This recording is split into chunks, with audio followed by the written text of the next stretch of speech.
Momen komentator Piala Dunia sampai histeris. Nobar laga Timnas Indonesia U23 versus Thailand pecahkan rekor dunia. Pemain Thailand kena prank lagi. Namun sebelum lanjut menonton video ini, tolong ringankan jari Anda untuk menekan tombol subscribe, like, dan nyalakan lonceng notifikasinya. Dan kalau sudah kami ucapkan banyak-banyak terima kasih, dan mari kita lanjut.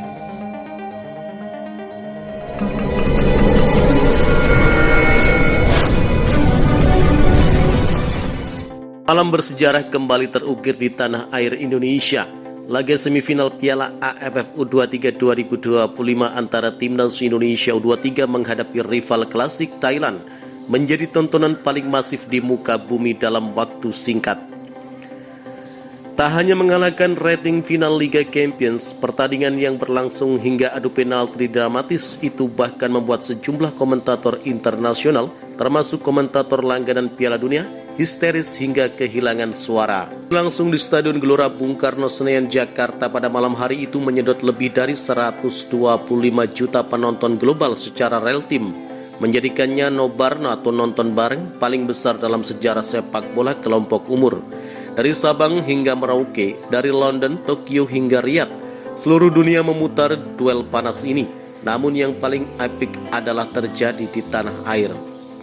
Di berbagai sudut kota besar seperti Jakarta, Surabaya, Medan, Makassar, Denpasar, Sulawesi Tenggara, Kabupaten Muna, Desa Sarimulyo, jutaan supporter tumpah ruah menggelar nobar. Layar-layar raksasa disediakan di taman kota, mal, dan stadion mini. Di GBK meski kapasitas sudah penuh sejak siang hari, ribuan orang tetap bertahan di luar pagar sambil bernyanyi dan meneriakkan yel-yel nasional Garuda di dadaku. Namun lebih dari itu, drama pertandingan membuat semuanya seolah sedang menonton final Piala Dunia sungguhan.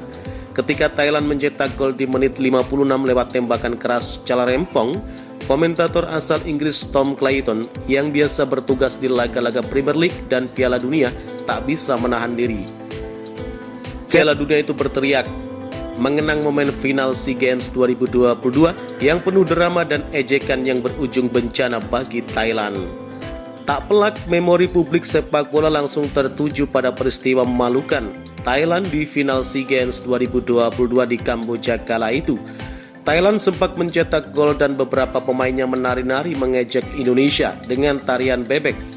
Mereka kira laga sudah selesai, namun justru Indonesia menghajar mereka dengan skor telak 5-2. Komang Teguh, Ramadan Sananta, Marcelino Ferdinand, dan Pratama Arhan menjadi bintang kala itu. Pelatih Indra Safri pun dielulukan sebagai pahlawan nasional kala itu. Kini sejarah kembali berulang, atau lebih tepatnya Thailand kembali terjebak dalam karma sepak bola. Setelah mencetak gol lebih dulu di menit ke-56, beberapa pemain muda Thailand terlihat menari-nari sambil bergaya mengejek di depan bench Indonesia. Salah satu bahkan melakukan goyang pacu ala TikTok sambil menunjuk-nunjuk ke arah pelatih Gerald Van Boeck. Namun alih-alih menurunkan semangat, ejekan itu malah menyulut amarah dan energi para penggawa Garuda muda. Jens Raven tampil seperti gladiator.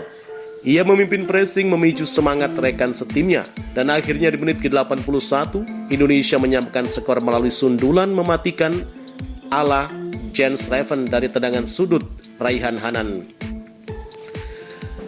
Akhirnya skor 1-1. Laga berlanjut hingga 2 kali 15 menit tambahan tanpa gol. Suasana tegang menyelimuti stadion dan seluruh titik nobar di dunia. Saat itu adu penalti dimulai, pun juta pasang mata menatap layar dengan ledup.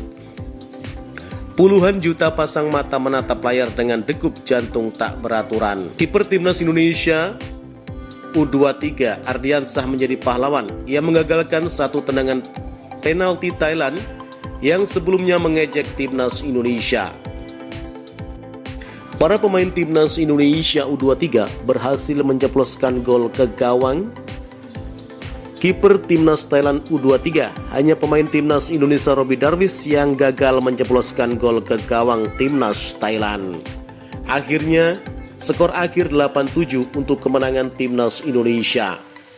Dan pemain Timnas Indonesia Alferizi Buffon menjadi penentu untuk kemenangan Timnas Indonesia ke final Piala AFF U23 2025. Gianluigi Buffon menjadi penendang penalti terakhir dan akhirnya gol.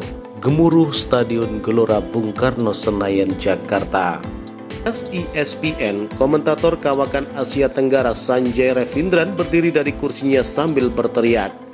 Sementara itu, komentator asal Jepang yang biasa bertugas di laga-laga J-League dan Piala Dunia U20, Keisuke Matsumoto, tak bisa menahan kekagumannya. Data dari Lembaga Pemantau Media Internasional mencatatkan bahwa laga ditonton secara langsung oleh lebih dari 125 juta orang di seluruh dunia. Itulah laporan dari Global View. Angka tersebut memecahkan rekor final Liga Champions 2023 yang hanya ditonton 117 juta penonton. Di Indonesia sendiri, rekor nobar pecah di Monas, Jakarta. Lebih dari 300.000 orang berkumpul di lapangan Gasibu, Bandung. Lebih dari 150.000 supporter berselimut merah putih. Ribuan masjid bahkan menggelar nobar Islami. Besar di halaman masjid usai salat maghrib dan isya berjamaah. Anak-anak hingga kakek nenek menyaksikan laga ini sambil bersorak dan bertakbir. Netizen menyebut ini sebagai nobar nasional. Bahkan ada yang menyamakan dengan pesta rakyat seperti 17 Agustus. Setelah pertandingan, suasana ruang ganti Thailand muram. Beberapa pemain menangis, beberapa lainnya termenung. Tapi yang mengejutkan, muncul pernyataan jujur dari Kapten Thailand, Precha Chantakaran, saat diwawancarai media lokal Thailand. Kami bermain bagus, kami duluan mencetak gol, tapi Indonesia, mereka tidak pernah menyerah, mereka lebih kuat mentalnya. Saya akui sekarang Indonesia adalah Raja ASEAN yang baru. Pernyataan ini sontak jadi viral, bahkan para legenda sepak bola Thailand di media sosial pun ikut menyuarakan hal serupa. Sudah saatnya kami belajar dari Indonesia, tulis mantan pemain timnas Thailand era 2000-an, Kiati Suksinamuang. Pelatih timnas Indonesia U23 Gerald Van Boeck juga tak bisa menyembunyikan kebahagiaannya. Dalam konferensi pers usai laga, ia menyatakan, "Saya pernah bermain di final Liga Champions, tapi atmosfer malam ini sungguh gila. Indonesia bukan sekedar tim muda kuat, mereka punya semangat rakyat. Ini baru permulaan, kita belum juara, tapi kita sudah tak terbantahkan sebagai pemimpin baru sepak bola Asia Tenggara." Gerald Van Boeck pun secara khusus memuji penampilan Jan Schreven yang tampil luar biasa sepanjang laga. Dia seperti Gattuso, seperti Edgar David, dan dengan gaya Indonesia, pemain masa depan untuk kami. Dengan kemenangan ini, Indonesia melaju ke final Piala AFF U23 2025 dan akan berhadapan dengan timnas Vietnam. Final akbar timnas Indonesia U23 versus Vietnam yang tentu akan meledakkan atmosfer stadion maupun jagat media sosial. Apapun hasilnya nanti, satu hal yang sudah pasti, timnas Indonesia U23 telah menciptakan sejarah, bukan hanya dengan kakinya tapi dengan hatinya. Itulah berita tentang seputar Piala AFF U23 2025 pada hari ini. Terima kasih telah menyimak video kami. Nantikan video-video kami selanjutnya dan salam olahraga.